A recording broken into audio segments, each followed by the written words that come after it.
Big thanks to DeShazer Ryan Realty for sponsoring our E3 coverage this year. Let's start talking about Ubisoft, Matt. Kick things off with Rainbow Six Extraction, formerly called Rainbow Six Quarantine. I think the first thing I would say is that I was pleasantly surprised by this game. I had seen a lot of leaked gameplay from people playing the beta, and I don't know, it just didn't seem like it had a lot of spark to it. And I'll be honest, I wasn't even really clear on what it was based on those leaks. But now it's pretty clear. It's like it's a Left 4 Dead clone in an age of Left 4 Dead clones. And I would argue that this one seems to be more ambitious than even Back 4 Blood, which is built by a lot of the people who worked on Left 4 Dead. What were your impressions of Extraction? I mean, it's more involved than I expected it to be, because like what we'd seen before kind of made it look like a sort of a quick and dirty, maybe free-to-play zombie game, like so many other things are. It felt like it had a lot to it, like a full-fledged game. It felt like, it might function as a pretty good companion piece to Siege or The Division, if you're into that kind of thing. It's probably not a thing I will play. I mean, Ubisoft needed a zombies franchise, right? Yeah, like it was the only thing it was missing. It's the only thing they weren't publishing at this point, and everybody else has one. It just reminds me of so many other things at once. It borrows a little bit from a lot of different. That there's even having digested a bit. There's even some prototype in there. Yeah, actually, you're right. There is a prototype in there. I'd even forgotten about that. And the outfits. I don't like to bring this up, but their outfits with the yellow and black remind me of Haze. Yeah. It just feels like somebody put a whole bunch of concept art in a blender and came out with a zombie game. Yeah. And called it Resident Evil. Called it Rainbow Six Extraction. Rainbow Six. Yeah, I mean, I still think they probably were better off maybe launching a new IP instead of attaching it to Rainbow Six. I still don't think that's true, because that just would make it even feel even more generic. At least this way you have the built-in sort of attachment to the Siege characters, even if we don't know who any of them are. Yeah. They're doing a whole back behind the scenes thing of how they made the new Siege operator they introduced in this thing, which like clearly people care. They do. Like Siege is huge. Like they're doing a whole thing here where they had like a woman from the actual tribe that the character's from, the Thunderbird's from, and like advise how to get everything right and all this stuff. So clearly this is a big concern. Like who these people are in this game is a big deal to someone. Yeah. The whole goo mechanic in the game, very interesting. That's something I've never seen in another game. Mm-hmm. I mean, other than something like Mario Sunshine or something. Not that kind of thing. I mean, it does seem to function somewhat like the creep in StarCraft. Yeah. Where like once it covers an area, the Zerg have advantages and stuff. Yeah. But in terms of a game like that, like I can't recall something like it. Very slick how it's handled. Yeah, and it feels like a next gen feature, just in the sense of how it it morphs things and changes. It feels like it's a nice high tech thing to do. It sounds like it could change every run, which with games like this, pretty important. Yeah. But it does have kind of like you play through a section. Knowing Ubi, the inspiration was Splatoon. It may be. You're right. But it does play kind of like Left 4 Dead. You fight through a certain section. You get to a safe house where you restock. Mm-hmm. You're collecting biosamples as you play. Mm-hmm. And then you use that science to actually build out your tech to help sort of improve your weapons. That's very XCOM. Yeah. You're right, though. I mean, it borrows a little something from everything. I mean, sometimes that's all you need. The synthesis of a bunch of good ideas from other places, sometimes that's all you need to get something to catch fire. I don't know if this is that. Yeah. But you never know. Like, it's, weirder things have happened. That's for sure. I mean, that's for sure. Next up, Rocksmith Plus. Just kind of a next evolution of Rocksmith. Not a lot to talk about there. No. It's cool that that's continuing to go on. It's like all the others have. I mean, I know Rock Band 4 still puts out DLC all the time, but like, when was the last time you hooked up your plastic guitar to anything? Yeah.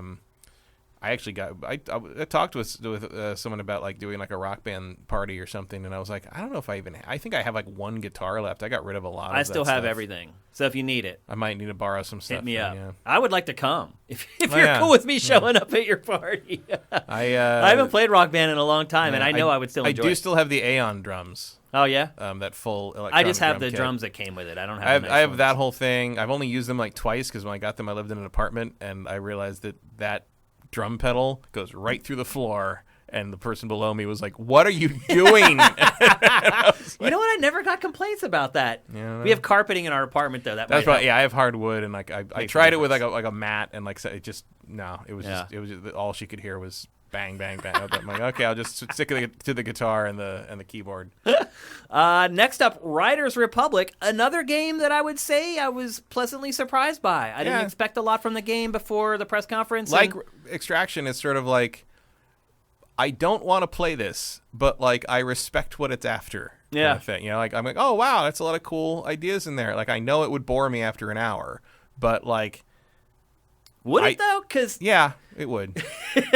I played Steep. I know. I played the Crew 2. They showed snowboarding, mountain biking, wingsuits, jetpacks, paramotors, skiing, and rocket bikes. Yeah, I just don't care. It's you couldn't racing. even get through all those in an hour. It's just racing. Yeah. I need something else to do. I need conflict that isn't just like be there first. Yeah. And the thing that appeals to me about stuff like Forza is the cars. I like cars. I don't care about bikes. I don't care about wingsuits. I don't care about snowboards. I have never been interested in the nitty gritty of any of that stuff. I like Tony Hawk because it's a platformer, not because it's skateboarding. Yeah. That's just not a theme that appeals to me. Which is I do like the theme, but my bigger concerns are that most games like this that jam together a bunch of sports, right. A lot of the sports are really freaking simple, or they're just not polished. Well, and as someone who does like cars and boats and planes, I thought that was exactly what went wrong with Crew 2. Yeah. Also from Ubisoft. Also from Ubisoft. Also pretty much the same idea. Yeah. When you come down to it. It is, yeah. Sort of the design of the game is very similar. And you end up with sort of this thing that just feels scattered. Yeah. And I'm like, I don't know what to do next, so I'm just going to turn it off and do something that's a little more guided, I guess. Like there's a point. I love open world stuff, but there's a point at which it just becomes either overwhelming or like paralyzing. Like it's just like, okay, I don't know what to do next, so I'm just gonna play Mario for a while. And it's just like because in that game I go right, and I know what I'm doing next. You know? It's sometimes I don't want. You make a lot of decisions in life. I don't have to decide which race to go to next. Just send me to somewhere. Yeah.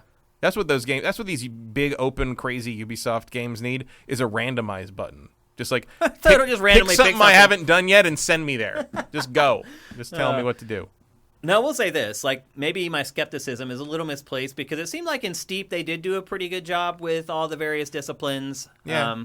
I didn't play it a ton, but what I did play, I was pretty impressed with. Yeah, I mean, I only played like the early stuff on that, but like, from what I understand, as someone who has never been snowboarding and has seen snow twice in his life, that's so bizarre to think about. It seemed very authentic to me, as someone who doesn't know anything about that. It felt fine.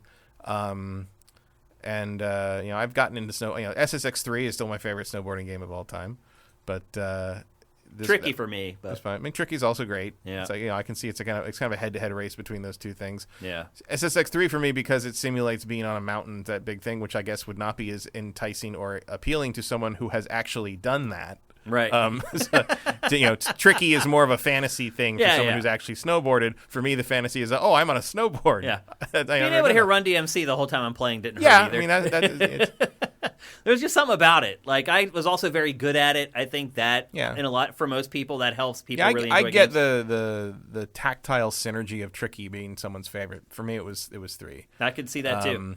It was really the first open-world snowboarding game. Yeah. Really innovative. It was way better than Amped. Way better than Amped. Oh my gosh, that's not even a comparison. I mean, the first game that almost got me killed for being a games journalist. Oh yeah. Amped snowboarding. Literally, people wanted to kill me. Where the real death threats began. Exactly. I could never understand how people could care so much about that game. It was because it was an Xbox exclusive. But how could there even be fanboys for Xbox at that point? It had just launched. Because there were people who always hated Sony and were looking for something to jump onto. Isn't that crazy, though, how quickly people took up that mantle? Yeah. All they wanted was something that wasn't Sony. Yeah. It's bizarre. Or Nintendo, apparently. Yeah. Yeah. Then they ripped through, like, Rainbow Six Siege. It's coming to Stadia. With crossplay and cross progression. Yep. They showed an animated short for that. Then they showed Aiden Pierce from Watch Dogs. The animated short was introducing Thunderbird, the new character. Yeah. So. Yep. Then they showed Aiden Pierce from Watch Dogs showing up in the Crew 2. Makes perfect sense. Sure. It makes no sense. We come around 180 on that, where people like Aiden Pierce all of a sudden? Isn't he like the worst video game protagonist of an entire generation to most people? Like, I thought we hated Aiden Pierce. He's like a blank page of paper. Like, that was the whole point of Watch Dogs 2, getting completely away from him and that tone and everything. Like, Aiden Pierce shows up for like half a mission in Watch Dogs 2, and you never even see him. It's just mentioned that he was there at one point. Yeah. And it's just like, we just didn't want to talk, him and his iconic hat, remember that? Yeah. Remember they tried to like, right. It was the pre-order for the big. It's like, you can get his iconic hat. I'm like, the iconic hat of the character that isn't a game that hasn't come out yet, that no one knows what it's. Yeah. It's like, and the guy even before that, he looked so uninteresting. Oh, yeah. And he was uninteresting. Also, like, as it turns out, that character in that game, he's wrong. Like, Yeah. what he does is wrong. Yeah. Like, there's nothing good about what he does in that game. He's a terrible person. They're bringing him back, Cal. He's a terrible person, and the game doesn't seem to realize it. Next up, they showed Assassin's Creed Valhalla DLC. And announced that they're supporting this game through 2022. Yeah. Is that a smart move, Matt? It sounds like it's the smart move if you have no other Assassin's Creed game until the end of 2022. Or it sounds like any other open world game. Yeah, I mean, I don't know what else. It's not like you got another Immortals Far coming. Cry, and after that, Far Cry will definitely have support. Yeah. And then that's kind of it. Yeah. Like, that's, they got to make this stuff last. I don't think they have a lot for the beginning of 2022. they don't.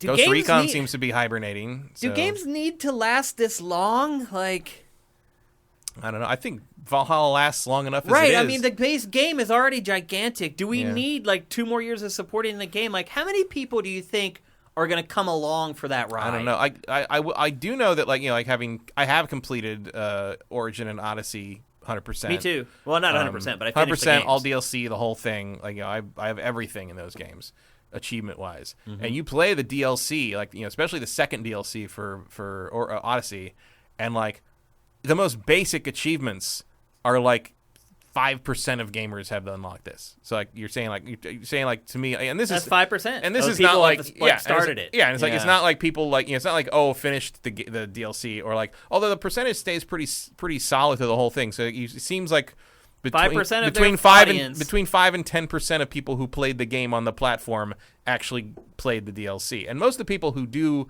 judging by the percentages of the achievements, most of the people that start the DLC do finish it. Yeah. Because they stay about the same. But like sometimes you get this stuff that is just like, oh, no one played this. Like certainly in comparison to the rest of the game. You think about the work that goes into it. Like, Well, my also guess is you think about how many people bought the season pass version and just never loaded up the DLC, and they still got your money for that. Yeah, so that's maybe they don't true. care. Yeah. Maybe the devs care because like their hard work doesn't get seen by anybody. But Ubisoft got the money already, so they don't care if you play it or not. Now, sometimes I can understand it. Like, if you don't have another similar game launching Yeah. in the near future, like, I kind of get it for Valhalla, but Yeah, I man, do go back that's to Valhalla. a lot of work for 5% of your audience. Yeah, I do. I mean, I do go back to Valhalla. I mean, if it did make financial sense, they wouldn't do it. Right? Yeah, that's true. But I go back to Valhalla pretty regularly, but partly because it's like an easy, mindless game to just jump back Yeah. into and listen to a podcast or watch a YouTube video or something while I'm doing it. And I don't, Yep. I just turn the subtitles on. Don't really need to listen to it. Hack up some people, invade some stuff, ram a ship into a building, and call it a day. It's like. It is kind of a thing I continuously play over the course of, I'm sure over the course of 2 years, I guess. Yeah. Why not? There's always going to be some kind of low period or doldrums where there's nothing coming out, and that's when I tend to go back and finish those Assassin's Creed games I still haven't finished. It seems like anymore, there's always something new worth playing. Like, No, I wouldn't say so. I hardly ever go back and play stuff anymore. I go back and play stuff all the time. Still, Yeah, I know you do. Yeah, all the it's, time. I'm glad you do. I even went back Because you and provide a different element to our coverage that I don't. I even so. went back and finished Unity. Yeah. When they updated that for the FPS boost. I'm like, Yeah. oh, I'll see what that looks like at 60 frames. Cool, I finished it. I never finished it before. Yeah. Because it was too broken to play back when it came out. Yep. From there, they went into their TV shows, and they just really focused on the film Werewolves Within, which will probably be a piece of crap, but it didn't look terrible in the stuff that they showed. It took me a minute to figure out that was supposed to be a movie and not like a skit for the game intro. I was like, oh, this is a you're This is actually a saying it's a thing. movie. Oh. Yeah, I hear you. And then they went into Far Cry 6, and really all they showed was just a cinematic. Yeah. That's all it was. Yeah. But they did show kind of a tenet of the game, which is, as you said, part of the struggle of the game is figuring out if the young boy is going to follow his father and become a dictator, or he's going to join sort of the resistance. Yeah, like they're focusing. There's always a focus on villain stuff in Far Cry, and like others have been sort of what they are, and this one seems to be kind of examining. Okay, so Giancarlo Esposito's character Anton, his father is the one who took over the country, and he became the tyrannical leader, succeeding his father. And now his son has to choose. So basically, you're seeing the creation of a new villain or not. They're kind of exploring what would turn someone into that. Because they've never really done that. My guess is that he does not become a villain, because then they would probably have to make another game where he's the villain, and that's really not the MO of Far Cry. Or that would make sense for your weirdo Spin-off is like an alternate universe where Diego goes That's true. super villain, and who knows what happens. Yeah. But we'll see. I liked New Dawn. I thought it was the weakest of the spin-offs. I think those spin-offs work better when you go completely just disconnected from do something entirely unrelated to the numbered game off the reservation. Yeah. It's just we'll see. I mean, obviously that's a ways out, and judging by the villain thing they have with the season pass, like maybe they're doing that already. In the the DLC for Far Cry 5 also was pretty weird. The Mars thing, and all this. That's right. Yeah, I forgot about that. So, so they're not against giving it to you, early on. So then that villains DLC certainly looks the season pass stuff where you play as a classic villains, that was pretty cool. Yeah, but otherwise, this is a rare case of an E3 showing not really budging my hype level for a game at all. No, I mean, like it didn't make me more excited, and it didn't make me less excited. I mean, it's Far Cry 6. Yeah.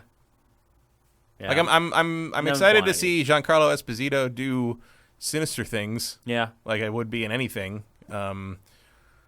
But I hope he got some. I hope he got some payment for having that peloton in the background of his interview with Jeff Keighley and that Summer Games Fest thing. That was some good product placement there. I'd be interested to see how this is tracking for Ubisoft, to be honest with you. Yeah, I don't know. I mean, it's Far Cry. It's probably going to do just fine. Yeah, when I'm just saying, like with pre-orders and stuff. Like, I just don't feel like it's one of those settings that just right out of the gate when you see it is really compelling or exciting. No. I mean, I don't know. Like, we'll see. Do people care about Cuba? I mean, I don't mean like the people of Cuba or whatever, right. But like, I don't know. I mean, it's not Cuba, right? But it is. They're doing the usual thing where it's just like, oh, we're not trying to make a political sim. Like, then why are you recreating Cuba? One of the biggest fucking political own hot it, people. rods. What the hell is wrong with you? It's like, the lightning so rod annoying. for politics right now. Yeah, it's bizarre. Or like, what was the thing with the thing with the lightning tornadoes and stuff, like the game. It was at the Summer Games Fest, I want to say, but I can't remember what it was. It was like there were lightning tornadoes they're adding to this thing, and it's like a climate change. Like involved. I said, I didn't watch it. I was busy getting ready for this stuff, honestly. Hang on, I just talked about it with somebody. But it was like another thing where it's like, oh, you're leading a lightning tornado. Battlefield 2042. That's what it was. Where there was like, oh, lightning, because it's supposed to be like climate change and all this stuff's going on. And they're like, oh, well, it's not a political thing. We don't want to say it's a political thing. We're not just. I'm like, well, then why are you using climate change and the lack of care about it as like one of your core gameplay elements? Yeah. Like, you can't have it both ways. You can't like, you can't portray the genocide and then say you were not talking about the genocide. Like, it's not a thing. I wish these companies would just like own what they're doing with these things. Yeah. I mean, one thing I would say about Far Cry is it doesn't really tend to matter that much what the setting is. No. Once you get into the game, because they're big games and like the story elements aren't as prevalent as they lead you to believe. Like, that's, you'll see Anton like 3 times in the game, and that's the first time. And you'll see him like halfway through. And then I feel like we do this every time with Far Cry. Much. And then we play it, and we're like, "Wait a minute! There's hardly any there's story nothing in here. this." Yeah. I'm interested in the city. The city is there. The Havana equivalent is there, and there's never been a city in a Far Cry game before, so that's cool. Yeah. We'll kind of see what that turns into, and there's a little more like hiding in plain sight stuff with like you can holster your gun, and like use papers to get in and out instead of sneaking in and out. Like you don't have to kill everybody all the time. Yeah, there's more to it than that, and like there's like sabotage stuff where you aren't necessarily being. I'm excited for it. About the same way I'm always excited about a Far Cry. Right, game. like I'm always in for a Far Cry game. Like it's not, but it just doesn't really move the needle one way or the other. Agreed. Next up, what we thought was going to be the finisher. Mario plus Rabbids 2 Sparks of Hope. Not coming until 2022. They said that there are new action elements to it, but I'll be honest, I didn't see any of that stuff in the trailer that they showed. I mean, I think like it looked like maybe the bombs they threw were like counting down in real time. So like you had to get to the because you had in like, an amount of time. Before. Yeah, you had like a big circle that the character could move in, about. And like it looked like you had to get to it and throw it before it Those blew were up the or something. new action elements. I don't know. I mean, moving around in the open area, like in between battles, seemed like it had more to it. I don't know. I think we might see more of it at the Treehouse, or maybe. Yeah, I think maybe, they're gonna probably demo it a lot on the Nintendo streams. There might be some timing stuff for the attacks and things like Paper Mario that'd be cool. style. I would be down with that for sure. Cool trailer though, set in the Mario Galaxy universe, quote unquote, which is probably my favorite Mario universe, to be honest with you, other than the straight up Mushroom Kingdom. So I'm cool with that. I'm a big Mario Galaxy fan. So it's cool that they found kind of a different angle on it. But I think I'll have to wait to see some gameplay to start forming really an opinion on it. Again, it was a game that I enjoyed, but I never finished the first one. And I feel like I did in a lot of ways play it because it was one of the only kind of big games for Switch at launch. It'll be also there was a novelty to it of like, oh wow, Ubisoft crossing over with Nintendo. Yeah, it'll be interesting to see if that holds now that the installed base is gigantic and people have a lot more options. There's a lot more games available for it now. But what they showed I thought looked pretty good. I mean, graphically it looked real good. So. Especially if it comes out in the same window as like Breath of the Wild 2. Yep. And then the last thing they showed, the one last thing for Ubisoft, was Avatar. They had not shown really anything from this game. In fact, they had not really shown anything from the film. This is the first look we've really seen at like any of like the creatures or the settings for the next Avatar film. Yeah. We talked about this during our live reactions. And it appears that this, we don't know what the next Avatar, the next Avatar film is rumored to take place underwater to a large degree, so this may not even be necessarily related. It's just like they made a could game. Be an extension. Yeah, that's a big planet to play on, so they could, do whatever they wanted, really. Are you excited for the film, Matt? No. I am. No. I am excited for it. I have no interest in Avatar. I mean, I'll go see it because it's the big thing, but like, I'm always, never bet against James Cameron. Is sort of the watchword in Hollywood, especially after Avatar and Titanic. Yeah.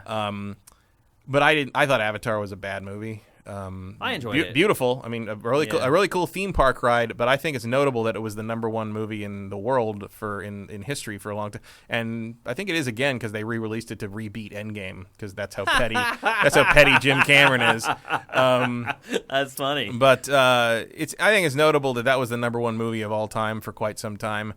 And nobody talks about it. You're right. Yeah. Nobody references it. No one quotes it. No one talks about, that's like an Avatar where they happen, because it's the most generic nothing story with zero. I have to do the thing where it's like, okay, name a character from Avatar. Yeah. Who knows? It's hard. Yeah. The main guy's Jake. I remember that. His name is Jake Sully. But I mainly know that because I asked this question. What's the name of the gruff military sergeant? I have no idea. Who gets in the mech knife fight? I don't know. I remember. I refer to them by their actor names most of the time. Yeah. I'm glad he's back. It has been a long time. He's back apparently. Watched it in forever. Somehow. Oh, what? He's in it. Huh? Yeah. I don't know. Okay. He's in it. Sigourney Weaver's in it. Like everybody's coming back, even whether they're dead or not. So we'll see what happens. Cha-ching, cha-ching. Yeah. Everybody wants to be in. And look. The people who watch Avatar probably want to see those characters return. Sure. So. I mean, there's going to be no shortage. They already shot 2 of them. Yeah. And they're working on 4 and 5. So. Yeah. Now, checking out the game, the trailer that they showed didn't really... I am kind of clueless on what... I mean, it appears to be an open-world action adventure. Yeah, open-world action thing. I mean, I think from a couple of quick cuts, they cut to like a first... I feel like your template here is Far Cry. Like running through the jungle and sliding around and doing stuff like that. Looks like you have air mounts. Yeah, jumping on the Banshee and flying around on that thing. Sure. Yeah. I mean, it doesn't look bad. Still bizarre that's the first look we've seen at this stuff. Cameron has full control over all that stuff. Right. So this had to be at least partially his call. So he is confident enough in this game that he thought that was an acceptable way to sort of reintroduce Avatar to the world, because I'm sure we're going to see a whole lot more Avatar between now and the end of next year when it comes out in December. Yep. But this is the first shot across the bow, and this must be a real strong partnership between him and Ubisoft if that's what's happening here. Game looks pretty good. Yeah. Like technically it does. Technically, sure. Yeah. I mean, I did play the first game a fair amount. I didn't make it too far. I'll be honest. I didn't dislike it, but it was very generic. Meh. It was your typical licensed game where it didn't have like a lot of like creative spark to it. Yeah. It was like, okay, we've got this stuff in here. We've got the plot right. We got the sign off from the big guy. Off it goes. It just remember Ubisoft's King Kong game? Oh yeah. I saw a couple that got brought up recently. Oh, really? I saw a couple people say that was one of the greatest movie games ever made, and I'm like, what planet are you on? I will say this: the bar is pretty low, but still, that game was awful. It was most terrible. people just played it because of the easy achievements. Yeah, it was easy. You got all the achievements just by playing through it. Yeah, it was very boring. Yep. Launch game. Okay. We're going to take some questions from you guys if you have any questions about the Ubisoft press conference. But while you're putting the questions into chat, Matt and I are going to give a grade for Ubisoft. What letter grade do you give that press conference, Matt? It's like a C-. Yep. That's where I'm sitting. It was like very meh. I mean, honestly, if you watched the preview that we did in 15 minutes right before this started, we pretty much had everything right that was going to be between us and it. Vincent. There were no real if you read Vincent's entirely too many E3 predictions article, he pretty much laid the whole thing right down for you. Never doubt me on Beyond Good and Evil 2 not showing up. You were right. I will tell you when Beyond Good and Evil 2 is going to show up. Believe me. And now I am really starting to wonder if it's ever going to come out. Yeah. Also, I'm wondering if Roller Champions was canceled. That's a good question. Because it's a question no one cares about the answer to. I know, but it's which a question. Means maybe it was. Yeah, they've done tons of like betas and stuff for that thing. I've talked to people that have been in them, and they have like been pleasantly surprised by it. Like most people I've talked to who have played it like it, but it's such an obscure concept for a video game. Like, yeah, I wouldn't be surprised. There was a hot second where roller derby was a thing. It was a big deal. Yeah, like late night, like basic cable TV always had roller derby on, and there's a period where like almost everyone, like a lot of girls I knew of the right age were in little roller derby leagues in LA, but like again, that's LA. That's LA, but it's also a lot of places. Montreal had it too. Yeah. But also it's like I think the last year really put a damper on the popularity of roller derby. A lot of things, but that's one of them. Yeah.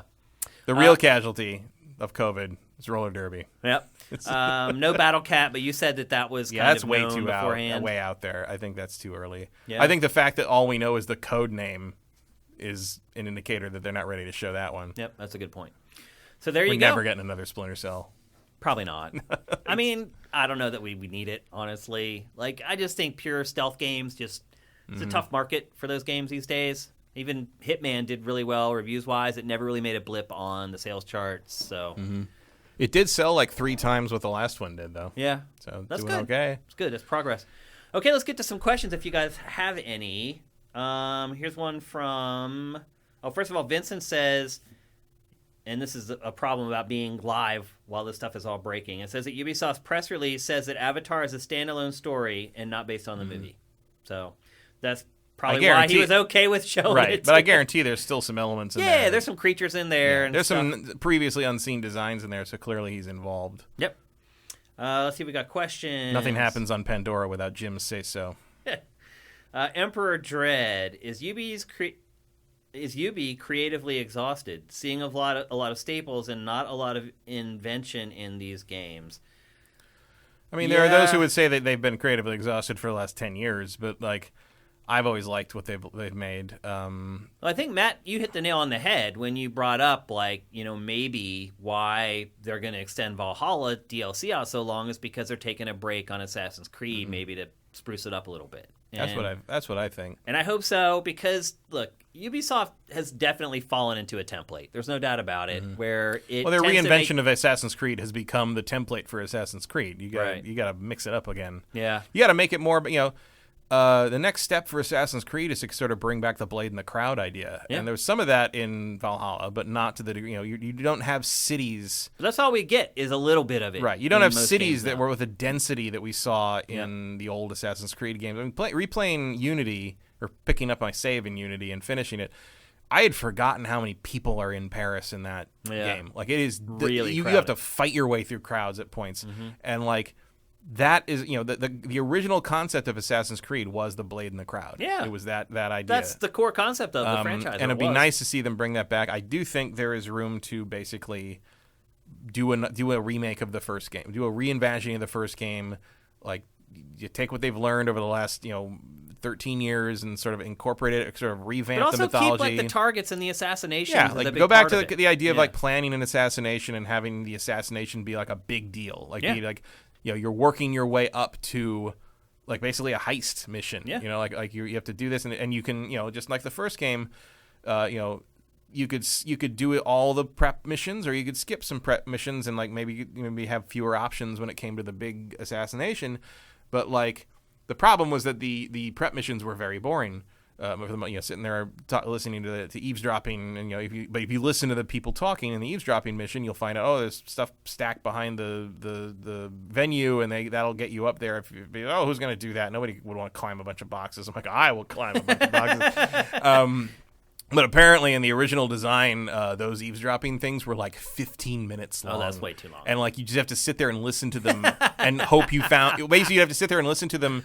When keeping it real goes wrong. Yeah, and try to find in there the relevant part of the conversation. Yeah. And that was sort of like supposed to be like the doing the work. Yeah. I don't want that, but like I'm just saying like finding a way to sort of change the thing up so the assassin. So maybe like in Assassin's Creed 1, maybe there's only 8 assassinations in the whole game, Yeah. but each assassination is a whole act, Like a major is event. a whole like you have to make sure this goes, and like there maybe are consequences for a messy assassination where you have to be that blade in the crowd, you have to be unseen, you have to get away like a ghost, and if you aren't, there's narrative consequences for it, and the next one will be harder because they're looking out for you or something like that. I like that idea. I think you could do that and kind of reimagine the Altair story, because he did have 9 targets in that game. Yeah, he did. And I think you could reimagine that and kind of go that way. Frankly, you're sort of pushing it sort of towards the old idea of Rainbow Six.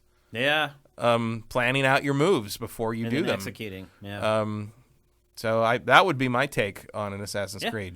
But to answer your question, yeah, like you're right. Like they have become, I wouldn't say creatively bankrupt, but creatively deficient. It seems like, or at least they found a formula that resulted in high Metacritic scores and resulted in high sales. And it's hard to blame justify any company for it's sticking hard, with that. But there's an ain't broke, don't fix it thing in play. Certainly with Far Cry. I would say. Yeah.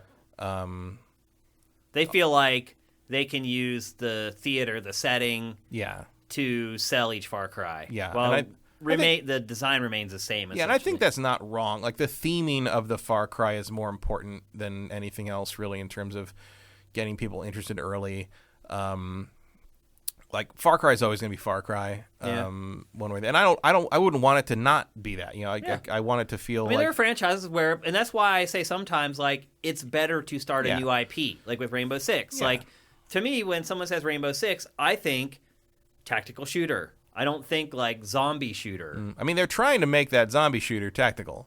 And it is. The question is, question is whether it will survive contact with the enemy, and the enemy is us. Right. So we'll see. Yeah. But all right, let's see if we have another one here. Minority Games. Where's Beyond Good and Evil 2? Think it's canceled, Matt? could be. Non-zero chance it doesn't even exist anymore.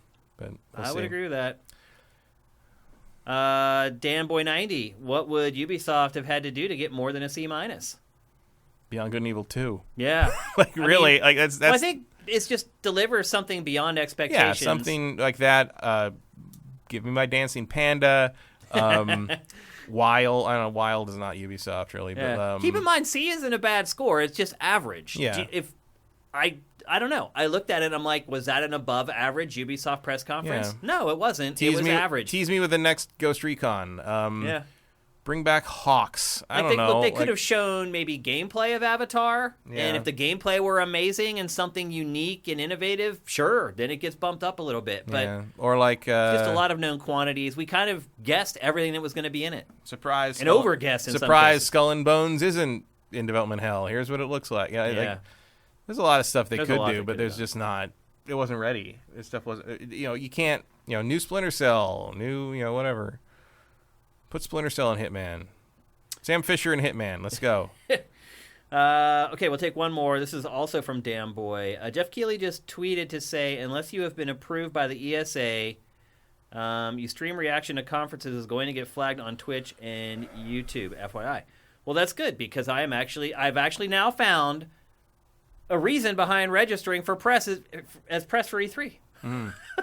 Maybe our streams aren't going to be taken down and our YouTube stuff is going to be taken down because I registered as press. But Keighley has kind of bucked E3 at this point, and so I feel like... did he get flagged? Is that what I don't know if implies? he did. He's just trying to warn everybody else. I feel like he's on a little bit of a crusade, to be honest with you, to turn people against E3. Would you agree with that? Somewhat. Like a lot of his tweets are derogatory towards E3. He obviously created a competing event that he did in conjunction with E3 last year, and now this year he's broken away from it. Look, I love Jeff to death, but sometimes when stuff like this happens, you have to look at what would be the motivation behind the action. And I mean, I think it's pretty clear in this case what that would be. I don't really disagree with him.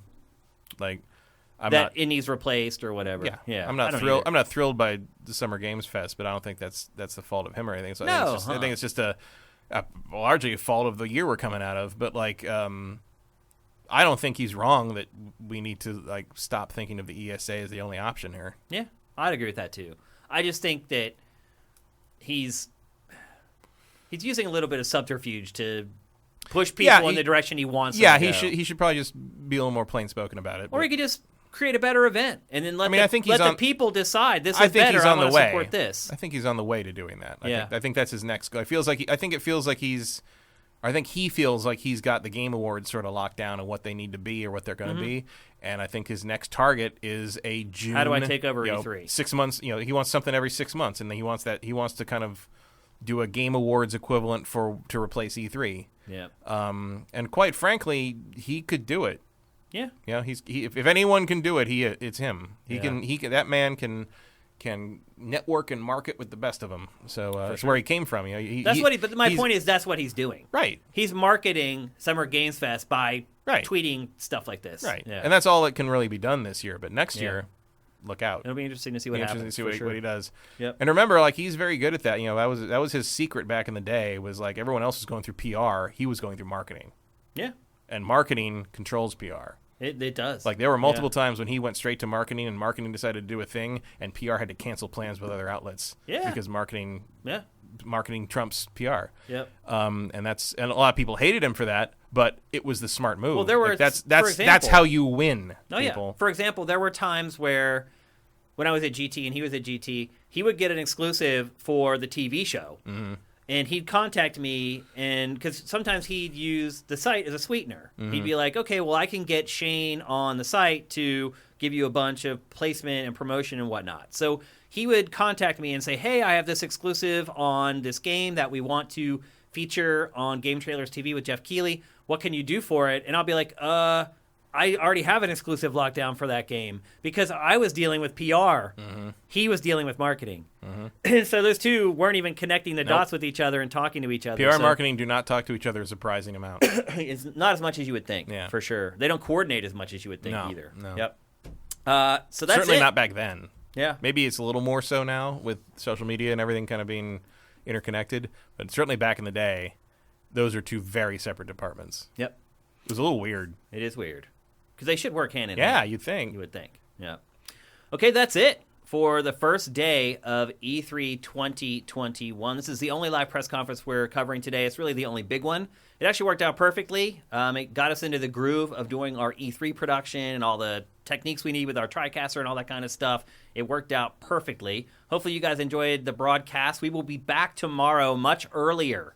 Everything kicks off tomorrow at 10 a.m. Pacific, 1 p.m. Eastern, but we actually will start at 9:45 a.m. Pacific for a 15-minute pre-show before Microsoft/Bethesda. It's going to be hard to get through everything in 15 minutes for those two.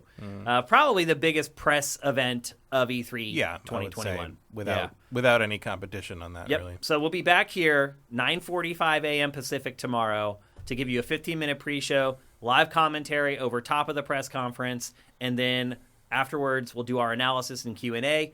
And then we actually are here for two events tomorrow. Square Enix follows that at 12:15. Again, our stream will be kicking off at noon for that. We'll probably go down for a little bit before we come back up for Square Enix. Or maybe we'll just leave the stream up while we grab a snack or whatever, because we'll need a drink or something like that in between those events. But anyway, starting tomorrow at around 9:45 a.m. Pacific, we will be here pretty much the entire morning and afternoon. I'm really excited. E3 2021 in full swing. Hope you guys had fun today. I will see you guys early tomorrow morning for Microsoft and Bethesda. Have yourself an awesome day.